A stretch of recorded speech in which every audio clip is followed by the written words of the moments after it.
예수님은 자신이 생명의 떡이라 말씀하시며 자신의 살과 피를 먹어야 생명을 얻는다라고 이렇게 말씀하셨습니다. 이 말씀은 애굽에 있던 이스라엘 백성들이 유월절 양을 잡고 인망과 문설주에 피를 바르고 그 밤에 유월절 양의 고기를 불에 구워 먹었죠. 불에 구워 먹음으로 애굽의 백성들은 심판을 받았는데 이스라엘 백성들은 심판을 받지 않고 바로의 노예에서 해방되어서 하나님의 백성이 됐죠. 이 말씀을 모형으로 말씀하고 있는 거예요. 그래서 유월절 양의 고기인 참 형상이죠. 그것은 예수님의 살과 피를 말하는 거예요. 이거를 먹어야 우리는 사탄의 노예에서 해방돼서 하나님의 백성이 될 수 있다는 거죠. 구원을 받을 수 있다라고 예수님이 이렇게 말씀하고 있는 거예요. 그래서 저와 여러분이 구원을 받을 수 있는 방법은 오직 예수님의 살과 피, 이걸 먹어야 된다라고 이렇게 말씀하고 있는 거예요. 그래서 예수님의 살은 우리가 가지고 있는 성경의 말씀이라고 말씀드렸죠. 유월절 양의 고기, 예수님의 살은 우리가 가지고 있는 성경의 말씀이라고 말씀드렸고요. 그리고 예수님의 피는 유월절 양을 잡을 때 피가 흘리죠. 그 피는 약속의 말씀대로 예수님이 때가 차면 오셔서 약속의 말씀을 십자가에서 다 이루어 주신 것. 이것이 예수님의 피라고 이렇게 말씀드렸어요. 그런데 우리가 가지고 있는 성경의 말씀은 율법으로 기록이 되어 있어요.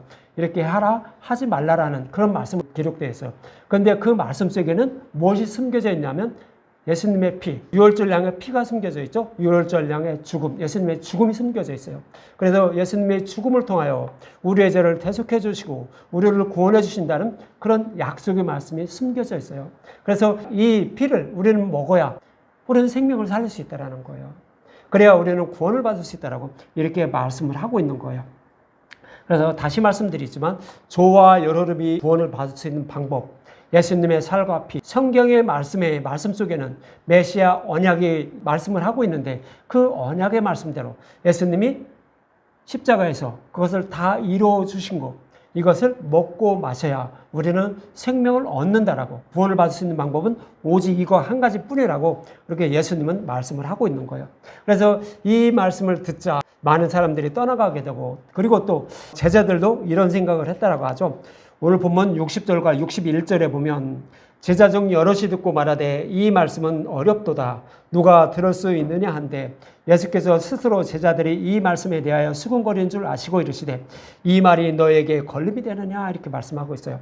그래서 예수님의 살과 피를 먹어야 영생을 얻지, 너희들처럼 율법을 다 지켜서 하나님께 잘 보여서 의롭다 여김을 받으려고 하는 자, 그러니까 이방인들이 우상을 섬겨서 자신들이 원하는 것을 얻기 위한 목적으로 우상을 섬기듯 하나님을 우상처럼 섬기면 안 된다라고 이렇게 말씀하고 있는 거예요. 그런 자들은 생명을 얻을 수 없다라고 이렇게 말씀하고 있는데, 그렇게 생각하고 있던 유대인들 또 제자들도 예수님의 살과 피를 먹어야 생명을 얻어 하니까 이건 또 뭐야? 라고 이렇게 생각을 하고 있는 거죠. 그러자 이제 예수님은 오늘 보면 62절에 이렇게 말씀하고 있는 거예요. 그러면 너희는 인자가 이전에 있던 곳으로 올라가는 것을 보면 어떻게 하겠느냐 그러죠. 예수님이 이전에 계셨던 곳이 어디라고 그러죠? 하나님 나라라는 거죠. 그래서 예수님은 이 땅에 오신 것은 하나님 나라에서 육신을 몸을 입고 이렇게 오셨다라고 이렇게 말씀하고 있는 거예요. 근데 이전에 있던 곳으로 올라가면 어떻게 할 거냐 이렇게 하죠. 이전에 있던 곳은 그렇죠. 하나님 나라죠. 그러니까 예수님이 죽으시고 부활 승천하시면 그것을 너희가 본다면 어떻게 하겠느냐 이렇게 말하는 거예요. 이 말씀은 뭐냐면 구약 여러 곳에는, 구약 성경의 곳곳에는 예수님이 죽으시고 부활하시고 승천하실 것임을 이렇게 말씀하고 있었다라는 거예요. 그런데 유대인들은 성경 말씀이 기록이 되어 있는데 성경의 말씀을 달달달 외우고 이렇게 살아가는 그 유대인들은 예수님의 죽으심과 부활이 숨겨져 있는 구약 성경 말씀을 매일 보고 먹고 하면서도 다 알면서도 예수님의 죽으심과 부활을 알아내지 못했다는 거예요. 그래서 예수님의 살과 피를 먹어야 한다는 걸 너희들 모르고 있다라고 예수님이 이렇게 말씀을 하고 있는 거예요.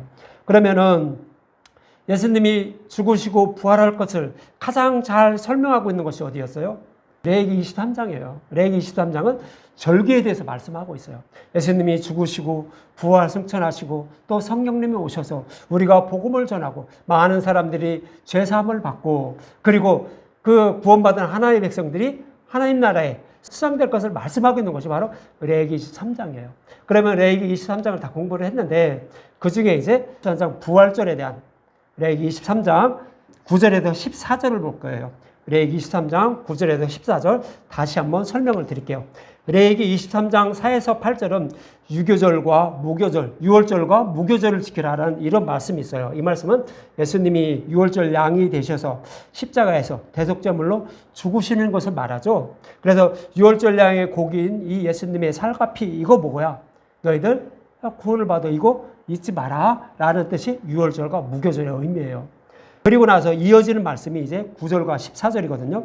레위기 23장 9에서 14절 여기를 중점적으로 예수님의 부활을 어떻게 이렇게 증거하고 있는지 말씀하고 있는지 이제 다시 한번 말씀을 드릴게요. 레위기 23장 9절과 10절에 보면 여호와께서 모세에게 말씀하여 이르시되 이스라엘 자손에게 말하여 이르라 너희는 내가 너에게 주는 땅에 들어가서 너에게 주는 땅은 뭐예요? 가나안 땅이죠. 가나안 땅에 들어가서 너희의 곡물을 거둘 때에 거기서 처음으로 씨를 뿌려서 곡물을 거둘 때에 너희의 곡물의 첫 이삭 한 단을 제사장에게로 가져갈 것이요 그래요. 이스라엘 백성들이 가나안 땅에 가서 씨를 뿌리고 그리고 나서 곡물을 거둘 때에 처음으로 익은 것 그것을 제사장에게 갖다 드려야 된다는 거예요. 이것을 제사장에게 갖다 드리는데 이 말씀의 의미가 무엇일까요? 그것을 이제 알아야 되겠죠. 처음으로 익은 것을 제사장이 갖다 드린다는 것은 여호와께 바친다는 얘기죠. 여호와께 바친다는 것은 뭐예요? 첫 이삭 한 단을 그러니까 약속의 땅에서 거둔 그 첫 이삭 한 단을 하나님이 천국 곳간에 드린다는 이런 의미를 갖고 있는 거예요. 그것이 첫 이삭 한 단을 제사장에게 갖다 줄 것이요 이렇게 말하죠. 그러면 여기서 첫 이삭 한 단에 의미하고 있는 것이 뭘까요? 이것을 알기 위해서 고린도전서 15장 16절과 20절에 보면 그 의미를 말씀하고 있어요. 고린도전서 15장 16절에서 20절 여기를 잠깐 보는데요. 레위기로 다 돌아올 거예요. 16절부터 볼게요. 만일 죽은 자가 다시 살아난 일이 없으면 그리스도도 다시 살아나실 일이 없을 터이요 이렇게 말합니다. 아담 이후로 태어난 모든 인류는 아담과 하와의 죄로 인하여서 생명으로 부활하지 못해요. 그래서 심판에 받을 몸으로 부활하여서 지옥불에서 영원한 고통을 받아야 하는 그런 처지인 거죠. 그러나 하나님은 그런 자들을 불쌍히 여겨주셔서 생명으로 부활하기 위하여 예수님을 우리가 받을 지옥불의 심판까지 다 받게 하시고 거기서 부활케 하셨다는 거예요. 살아나오게 하셨다는 거예요. 이것이 부활케 하셨다라는 이런 말씀이 그리스도도 다시 살아날 일이 없을 터요. 그러니까 예수님이 죽으시고 부활하셨다는 이런 말씀을 하고 있는 거예요. 그래서 17절에 보면 그리스도께서 다시 살아나신 일이 없으면 너희의 믿음도 헛되고 너희가 여전히 죄 가운데 있을 것이요 이렇게 말하는 거죠. 예수님이 십자가에서 우리의 모든 죄를 대속해 주셨다라고 할지라도 예수님이 부활하지 못하셨다면 부활하지 않으셨다라고 하면 저와 여러분은 부활의 몸을 입지 못한다는 거예요. 그래서 예수님을 믿는다고 해도 헛되다는 거죠. 왜 헛되죠? 예수님의 우리의 죄를 다 대속해 주셨어도 하나님은 창세기 2장 17절에 말씀하셨어요. 선악과를 먹으면 반드시 죽는다라고 했어요. 반드시 죽는다는 것은 뭐라고 말씀드렸어요? 죽고 또 죽는다는 뜻이라고 했죠. 그래서 처음 죽는 것은 육신의 죽음을 말해요. 그리고 두 번째 죽는 것은 지옥불에 들어가는 죽음을 말하는 거예요. 그것을 죽고 죽는다는 뜻을 반드시 죽는다라고 이렇게 해석을 해놓은 거예요. 그렇다면 육신의 죽음을 이렇게 육신이 죽고 반드시 죽는 지옥불의 고통을 예수님의 우리의 죄를 대속해 주셨다라고 하더라도 이미 우리는 아담과 하와의 죄로 인해서 지옥불에 들어갈 수밖에 없는 자예요. 우리의 죄를 대속해 주셨다라고 하더라도. 그래서 예수님이 우리가 받을 지옥불의 심판을 다 받고 부활하심으로 우리는 그 지옥불에 들어가지 않아도 되는데 거기서 부활하지 못했다면 우리는 지옥불에 들어갈 수밖에 없다는 거예요.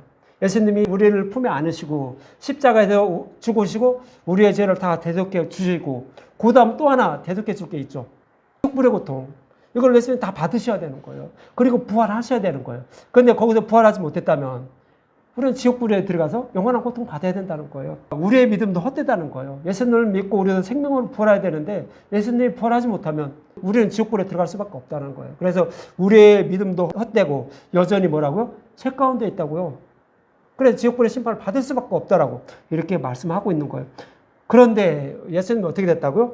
부활하셨다라고 이런 의미를 이렇게 말씀하고 있는 거예요.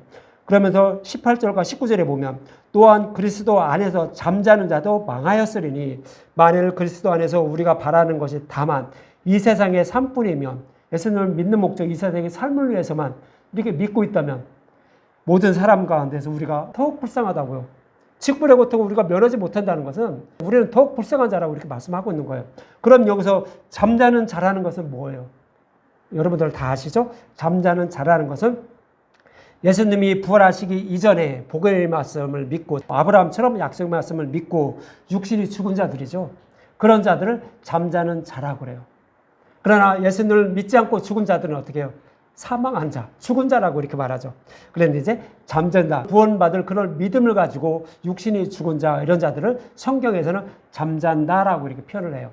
그러니까 예수님을 믿지 않은 자들은 죽었다, 사망했다 이렇게 표현을 하고 있죠. 잠잔다는 것은 구원받을 믿음을 가진 자들이 육신이 죽은 것을 이렇게 잠잔다라고 이렇게 말씀을 하고 있는 거예요.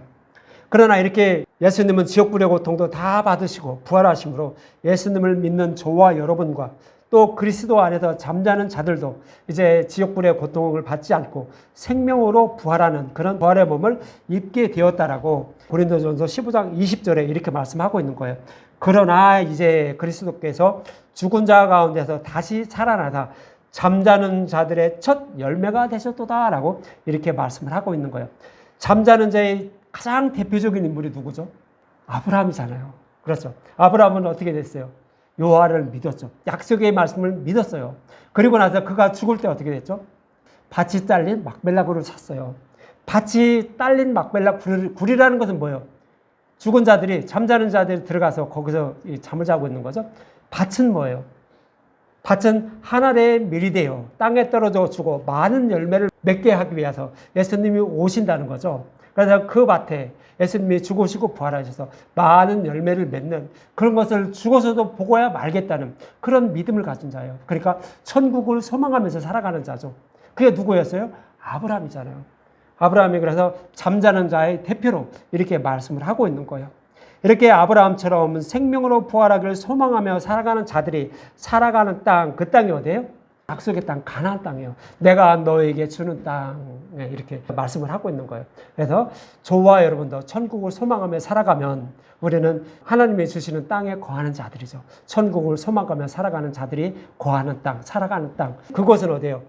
하나님 나라를, 그 천국을 이렇게 예표하는 거지만 아직 우리는 그것을 다 이루지 못했죠.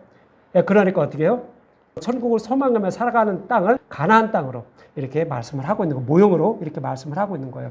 그래, 곡물을 거둘 때 곡물의 첫 이삭 한 단을 제사장에게로 가져간다는 것은 예수님이 십자가에서 대속제물로 죽으시고 부활할 것을 말하는 거예요. 그러니까 하나님 백성을 대표해서 처음으로 부활한 자가 누구냐? 그것을 여호와께 드려라라는 그런 의미예요.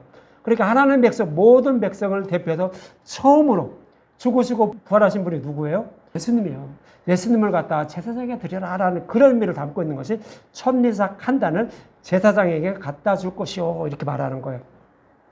여기에서 첫 이삭이라는 단어는 레시트라는 히브리어예요. 그래서 태초에 첫째의 것이라는 뜻이 있고, 그리고 첫 이삭 한 단의 한 단은 오멜이라는 단어예요. 오멜이라는 단어 들어보셨죠? 오멜. 오멜이라는 단어가 같은 거예요. 그래서 한 단은 오멜이라는 단어 히브리어인데 곡식단을 말하는데 오멜의 뜻이 있어요. 그래서 오멜은 이스라엘 백성들이 광야에서 먹던 만나 항아리를 담아 증거계 안에 넣은 것이죠. 이것이 오멜이에요. 그래서 출애굽기 16장 36절을 보면 그 오멜을 생명의 떡으로 오신 예수님을 상징하는 그 만나를 항아리에 한 오멜을 담아 넣었죠. 그래서 이것을 증거계 안에 넣게 되는데 출애굽기 16장 36절은 그 오멜, 생명의 떡으로 오신 예수님을 담은 그것을 뭐라고 하냐면, 그 오멜을 뭐라고 하냐면 10분의 1 에바라고 그래요. 10분의 1 에바. 에바는 측량 단위예요. 그러니까 10분의 1이라는 것은 뭐예요? 11조잖아요. 11조예요. 10분의 1은 11조잖아요. 그러니까 생명으로 떡으로 오신 예수님이 뭐라고요? 예수님은 살과 피가 뭐라고요? 11조라는 거예요. 그 의미를 담고 있는 거예요. 그래서 오멜은 10분의 1인 11조라는 말인데, 오멜은 하나님의 백성을 대표하여 여호와께 온전히 바쳐진 생명의 떡은 그 예수님을 말하는 거예요. 그것이 오멜이라는 거예요. 오멜이라는 단어인 거예요. 첫 이삭 한 단, 그것이 예수님이 십자가에서 죽으시고 부활할 것을 상징적으로 표현하는 거예요. 그래서 한 단이라는 의미가 바로 오멜이라는 단어예요. 근데 이 오멜이 뭐라고요? 10분의 1이라고요. 11조란 얘기예요. 그래서 하나님 모든 백성을 대표해서 11조로 드려진 분이 누구라고요? 예수님이라는 거예요. 그래서 제가 11절은 예수님입니다 라고 이렇게 말씀을 드리는 거예요. 이처럼 천리삭 한다는 하나님 백성의 모든 죄를 지고 대속제물로 죽으시고 부활하신 예수님을 말하는 거예요. 그런데 천리삭 한다는 안식일 이튿날 흔들라고 레위기 23장 11절은 그렇게 말씀하고 있어요. 11절에 보면 레위기 23장 11절 제사장은 너희를 위하여 그 단을 여호와 앞에 기쁘게 받으심이 되도록 흔들되 안식일 이튿날 흔들 것이며 그래요. 안식일 이튿날. 안식일 이튿날은 뭐예요? 금요일날 예수님이 죽으시죠. 안식일 첫날 6월절날 죽어요. 그리고 이제 안식일은 그 이튿날 토요일이 되죠. 그리고 안식일 이튿날 제사장 그것을 흔들라고 그래요. 안식일 이튿날은 주일날이죠. 8일날, 8일째인데 8일날. 근데 그날 흔들라는 것은 뭐예요? 딱 뵀는데 죽었는데 그것이 흔든다는 것은 살아 움직이는 모습이죠. 그것이 예수님의 부활을 상징적으로 이렇게 표현하고 있는 거예요. 그래서 안식일 이튿날 예수님이 부활하실 것을 레위기에서도 이렇게 말씀을 하고 있던 거예요. 실제로 예수님은 언제 부활하셨죠? 안식일 이튿날 부활하셨어요. 마태복음 28장 1절에 보면 안식일이 다 지나고 안식 후 첫날, 안식일 이튿날이죠. 되려는 새벽에 막달라 마리아와 다른 마리아가 무덤을 보려고 갔더니 하면서 예수님이 그때 부활하셨어요. 안식일 이튿날 이렇게 구약에서도 예수님이 죽으시고 부활하실 것을 말씀하고 있었는데 실제로 그 약속의 말씀대로 예수님이 이렇게 부활하셨다라고 성경은 말씀하고 있는 거예요. 이렇게 예수님은 안식일 이튿날 부활하셨는데 레위기 23장 12에서 14절에 보면 너희가 그 단을 흔드는 날에 그렇죠? 8째 날 그 예수님 부활하신 날에 1년 되고 흠없는 순양을 여호와께 번제로 드리고 그러죠. 어렵죠? 여호와께 번제를 다시 드리라고 이렇게 해요. 여호와께 번제로 드리라는 것은 번제라는 의미가 뭐라고 했어요? 타락한 자신의 백성을 구원하기 위하여 자원하신 예수님이 온몸을 여호와께 바쳐지는 거죠. 온몸을 여호와께 드려서 지옥불의 고통까지 다 받으시는 그런 모습이 바로 번제라고 말씀드렸어요. 그래서 이것을 드리라는 것은 뭐예요? 저와 여러분을 구원하기 위해서 번제물이 되신 예수님, 죽으시고 부활하신 예수님을 저와 여러분을 잊지 말라는 거예요. 예수님이 생명으로 부활함으로 저와 여러분도 부활하게 되었다는 것을 잊지 말라는 거예요. 그러면서 그것을 소망하면서 살아라는 의미가 뭐예요? 안식일 이튿날 번제로 드리라. 흠없는 순양을 번제로 드리라라고 이렇게 말씀을 하고 있는 거예요. 그러면서 13절과 14절에 보면 그 소제로는 번제만 드리는 것이 아니라 소제도 드리라고 하죠. 소제의 의미는 뭐라고 그랬어요? 그 크고 높으신 그 하나님이 육신의 몸을 입고 오셨죠. 저와 여러분의 몸과 동일한 몸을 입고 오셔서 많은 고난과 고통을 받으시면서 왜 고난과 고통을 받으셔요? 우리의 죄 때문에요.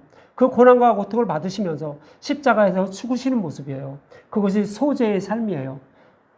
예수님이 그렇게 살아가셨다는 거예요. 그래서 번제물이 되셔서 죽으시고 부활하셨다라고 이렇게 말씀하는 거예요. 그래서 그 소제로는 기름 섞은 고운 가루 10분의 1이 아니라 10분의 2 에바를 여호와께 드려 화제로 삼아 향기로운 냄새가 되게 하고 전제는 뭐예요? 온몸을 여호와께 바치는 거예요. 여호와께 드리는 거예요. 사도 바울도 복음을 전하기 위해서 온몸을 여호와께 드렸죠. 그것이 전제예요. 그래서 전제로는 포도주 4분의 1 흰을 쓸 것이며 너희는 너희 하나님께 예물을 가져오는 그날까지 떡이든지 볶은 곡식이든지 생 이삭이든지 먹지 말지니 이는 너희가 거저는 각지의 대대로 지킬 영원한 구례라. 다른 거 먹지 말라는 것은 오직 예수님의 죽으심과 부활, 번제물 되시고 소제물 되셔서 우리의 생명의 부활로 이렇게 이끌어 주신 그 하나님의 그 십자가 은혜만 저와 여러분들이 먹어야 되지 다른 거 먹지 말라라고 이런 말씀을 하고 있는 거예요. 그래서 여기서 기름 섞은 고운 가루를 소제를 드리라는 것은 좀 전에도 말씀드린 것처럼 귀하고 귀하신 그 하나님의 아들 예수님이 이 땅에 육신의 몸을 입고 오셔서 많은 고난과 고통을 받으시는 그 모습을 말씀하고 있는 거예요. 그러면서 십자가에서 전제로 드려서 부활하신 그 예수님을 잊지 말라라고 이런 뜻을 말씀하고 있는 것이고, 그리고 기름 섞은 고운 가루 10분의 2 에바를 드리라고 해요. 10분의 2 에바는 뭐죠? 10분의 1 플러스 10분의 1이죠. 10분의 1은 뭐예요? 생명의 떡이신 예수님을 말하는 거예요. 그래서 이 생명의 떡이신 예수님, 그 생명의 떡으로 어떻게 된다고요? 이방인을 구원하죠. 그것이 10분의 1 에바예요. 그리고 또 이 10분의 1 에바로 또 누구를 구원해요? 유대인도 구원하는 거예요. 이방인과 유대인을 생명의 떡인 예수님의 살과 핀 복음의 말씀으로 구원하실 것을 말씀하고 있는 거예요. 유대인은 따로, 이방인은 따로, 유대인은 율법으로 구원하고 이방인은 복음으로 구원하고, 이건 아니라는 거예요. 구원의 조건은 동일하다는 의미예요. 그래서 10분의 2 에바라고 이렇게 말씀을 하고 있는 거예요. 그것을 이렇게 드리라라고 이렇게 말씀하는 거죠. 그러니까 예수님의 살과 핀 복음의 말씀으로 이방인이나 유대인이나 차별 없이 동일하게 복음의 말씀으로만 구원을 받게 된다는 의미로 10분의 2 에바를 드리라라고 이렇게 말씀을 하고 있는 거예요. 그래서 예수님은 이방인과 유대인을 구원하기 위해서 이렇게 십자가에서 죽으시고 부활하셨다라고, 번제물 되시고 소제물 되셔서 죽으시고 부활하셨다라고 이렇게 말씀하는 거예요. 그거 어떻게 하라고요? 잊지 말라는 거예요. 잊지 말라는 뜻이 바로 부활절을 영원히 지키라라고 이렇게 말씀을 하고 있는 거예요. 이렇게 예수님이 죽으시고 부활하셔야 이제 성령님 오시죠. 성령님 오셔서 저와 여러분을 사탄의 노예에서 해방되어 본향으로 돌아갈 수 있다라는 뜻으로 부활절 다음에 나오는 것이 바로 나온 것이 뭐예요? 성령 강림일 77절 오순절에 대해서 이렇게 말씀을 하고 있는 거예요. 저와 여러분의 구원은 어떻게 이루어지게 되는지 그것을 레위기 23장 절기의 말씀을 통하여 이렇게 잘 말씀해주고 있었던 것이죠. 이처럼 레위기에서도 예수님이 죽으시고 부활하실 것을 말씀하고 있었는데 유대인들은 그 의미를 알지 못하고 성경을 문자적으로 보고 제단에 제물만 드리면, 하나님이 말씀하신 대로 살기만 하면 자신들은 구원받은 하나님의 백성인 줄 알았다는 거죠. 그래서 오늘 본문 63절에는 예수님은 이렇게 말씀하시는 거예요. 살리는 것은 영이니 육은 무익하니라. 내가 너에게 이른 말이 영이요 생명이라고. 살리는 것은 영이라고. 근데 육은 무익하다는 거예요. 그러면서 내가 너에게 이른 말, 예수님의 살과 피를 먹는 것이 뭐예요? 복음의 말씀을 먹는 것이 뭐라고요? 영이라고요. 우리의 생명을 살린다고요.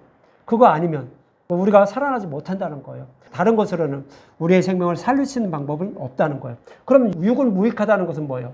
이스라엘 백성들은 하나님이 주신 성경의 말씀, 율법의 말씀을 그 말씀대로만 지키면 되는구나 이렇게 생각을 했던 거예요. 다시 말씀드리면 자신의 소견으로 성경의 말씀을 해석해버린 거예요. 그렇게 해서 하나님을 섬기려면 어떻게 된다고요? 그것은 육이라는 거예요. 그런 사람은 구원받지 못한다라고 이렇게 말씀을 하고 있는 거예요. 그럼 영과 육이라고 이렇게 말씀하고 있는데 영은 무엇이고 육은 무엇인지 이제 로마서에서 사도 바울이 잘 설명을 하고 있어요. 로마서 8장을 한번 볼게요. 로마서 8장 4절과 10절을 간단하게 한번 볼게요. 로마서 8장 4절과 10절에 보면 영과 육을 사도 바울이 잘 설명을 하고 있어요. 영과 육이 무엇인지 잘 설명하고 있는데 로마서 8장 4절에서 10절 간단하게 말씀을 드릴게요. 4절에서 10절 4절부터 볼게요. 육신을 따르지 않고 그의 영을 따라 행하는 우리에게 율법의 요구가 이루어지게 하려 하심이니라. 그러니까 하나님께 잘 보여서 어떠한 행동, 어떤 것을 하나님께 잘 보여서 구원을 받으려는 자들을 육신을 따르는 자 이렇게 말하는 거예요. 그런 자들은 구원을 받지 못하는데 영을 따라 행하는 자, 그러니까 복음의 말씀을 믿고 따르는 자는 율법을 다 지킨 자가 된다는 거예요. 그래서 그런 자들이 구원을 받게 된다라고 이렇게 말씀하고 있는 거예요. 그러면서 5절에 보면 육신을 따르는 자는 육신의 일을, 영을 따르는 자는 영의 일을 생각하나니 그러죠. 하나님께 잘 보여서 구원을 받으려는 자들은 하나님께 어떻게 하면 잘 보일까? 이런 생각을 하고 살아간다는 거예요. 이런 자들이 육을 따르는 자, 대표적인 인물이 누구예요? 유대인들이에요. 하나님이 율법을 주시면서 이걸 다 지키면 구원받는다고 하니까 정말로 그런 줄 알았죠. 그 안에 숨겨진 것을 찾아먹지 못한 거예요. 이런 자들이 육신을 따르는 자예요. 하나님께 잘 보이려는, 하나님의 말씀을 다 지켜서 이렇게 하려는, 물론 지키지 말라는 얘기가 아니라 그 하나님이 말씀하신 그 의미를 찾아먹는 거예요. 율법이 가리키고 있는 이정표와 같은 거죠. 그것을 바라보고 따라가야 되는데 그걸 바라보고 따라가지 않았다는 거예요. 이런 자들이 바로 육신을 따르는 자예요. 그리고 또 영을 따르는 자는 뭐예요? 영은 복음의 말씀이라고 말씀드렸잖아요. 예수님 살과 피. 이걸 먹어야 우리는 생명을 얻는다고 하는 자들은, 그러면 성경의 말씀을 통하여 하나님은 어떻게 우리를 생명을 살린다고 했지? 모형과 그림자라고 말씀하셨는데 모든 율법은 구약성경은 십자가를 향하고 있다고 했는데 예수님에 대해서 말씀하고 있다는데 이 말씀을 통하여 예수님에 대한 말씀을 우리에게 어떤 것을 전해주시려고 이렇게 하지? 이렇게 생각하는 사람이 뭐라고요? 그 영을 따라 행하는 자라고 이렇게 말씀을 하고 있는 거예요. 그러면서 6절과 7절에 보면 육신의 생각은 사망이요. 그렇죠. 하나님께 잘 보여서 구원을 받으려고 하는 사람은 사망, 지옥불에 들어간다는 거예요. 영의 생각은 생명과 평안이라 그러죠. 복음의 말씀을 믿고 십자가만 의지해서 구원을 받으려고 하는 자들은 생명을 얻고 평안한 마음을 갖게 된다라고 이렇게 말씀을 하고 있는 거예요. 그러면서 7절에 육신의 생각은 하나님과 원수가 된다라고 하죠. 하나님께 잘 보여서 구원을 받으려고 하는 자, 이런 자들은 하나님께 원수라는 거예요. 성경의 말씀을 자신의 소견으로 해석해서 그것을 따라가려는 자, 이런 자들은 하나님과 원수가 된다는 거예요. 하나님과 화목하지 않은 상태. 그러면 어떻게 돼요? 십장이 열리지 않은 상태에서 다 지옥불의 고통을 받을 수밖에 없다라는 거예요. 그러면서 하나님 법에 굴복하지 아니할 뿐 아니라 할 수도 없다라는 거죠. 자신은 하나님 말씀대로 잘 살으니까 하나님이 나를 구원해 줄 줄 알았는데 그것은 아니라는 거죠. 아니라라고 이렇게 말씀을 하고 있는 거예요.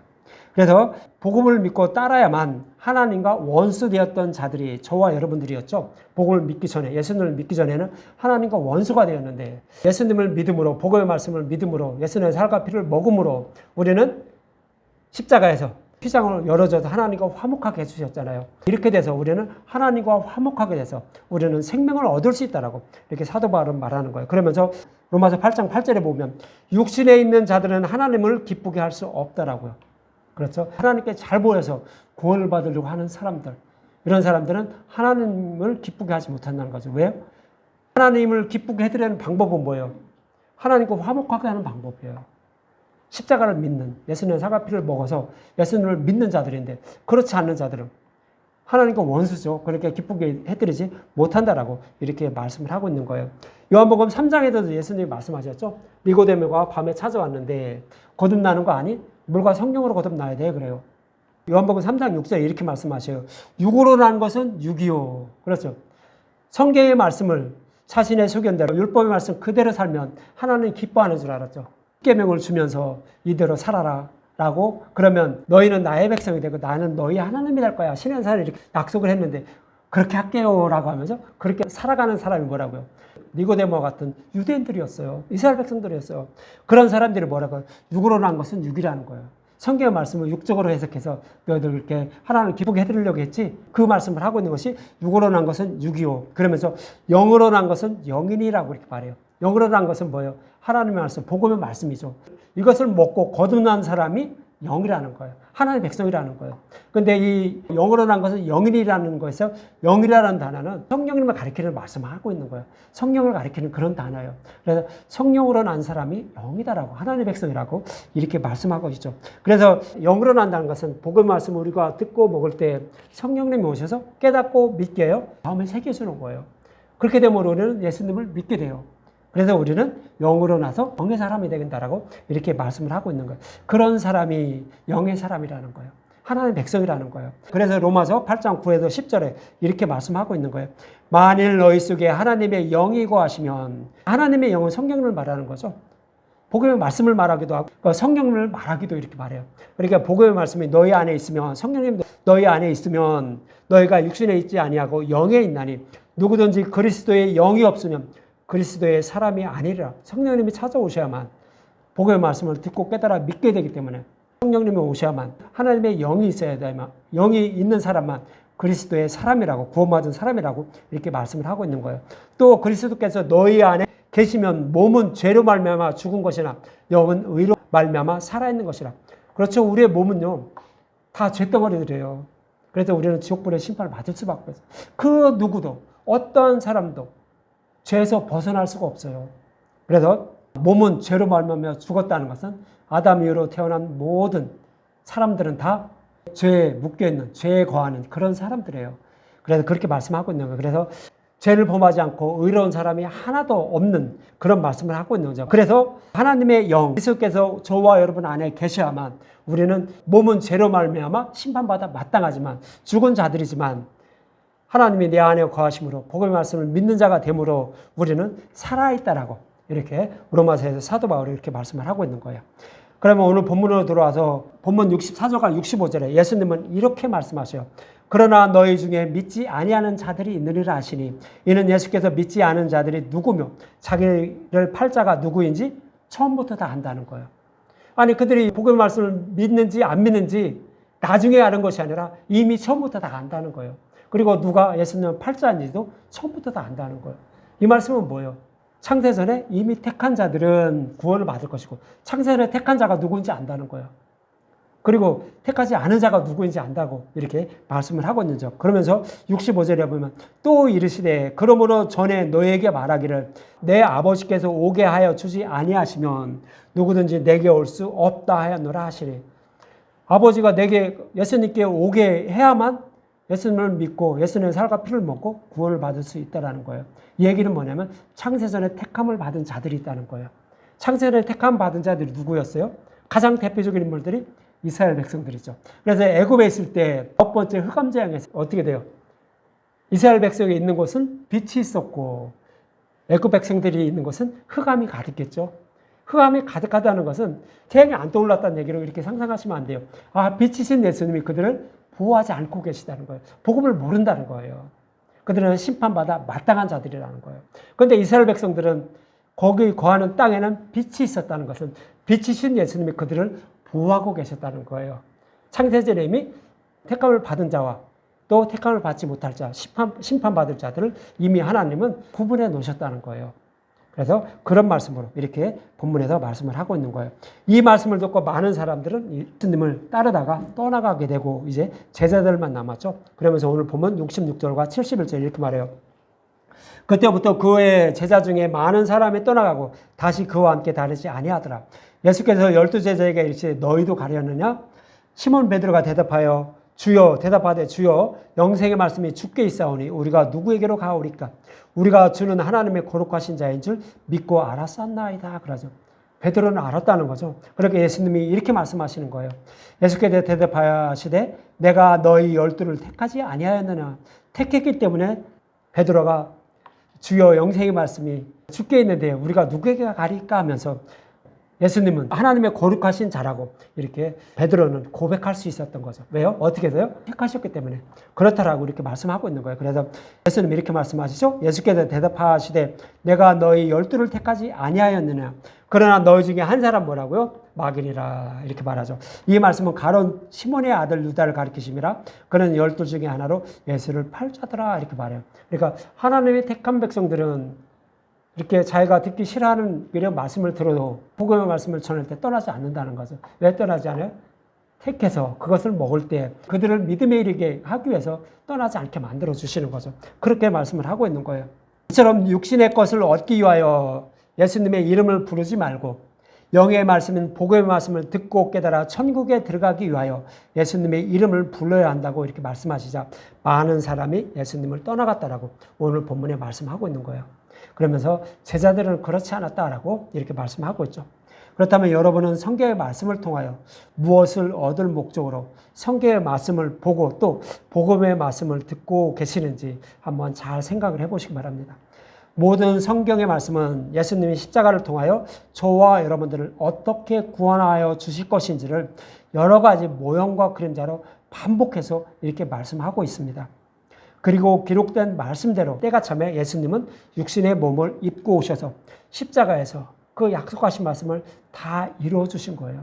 그래서 저와 여러분의 성경의 말씀을 듣고 복음의 말씀을 들을 때 듣는 그런 목적이 뭐야 해야 하느냐 하면 성경의 말씀이 예수님이 어떻게 약속하시고 그 약속하신 말씀을 어떻게 이루어 주셨는지 이것을 듣고 먹을 목적으로 성경의 말씀을 보고 들어야 되는 거예요.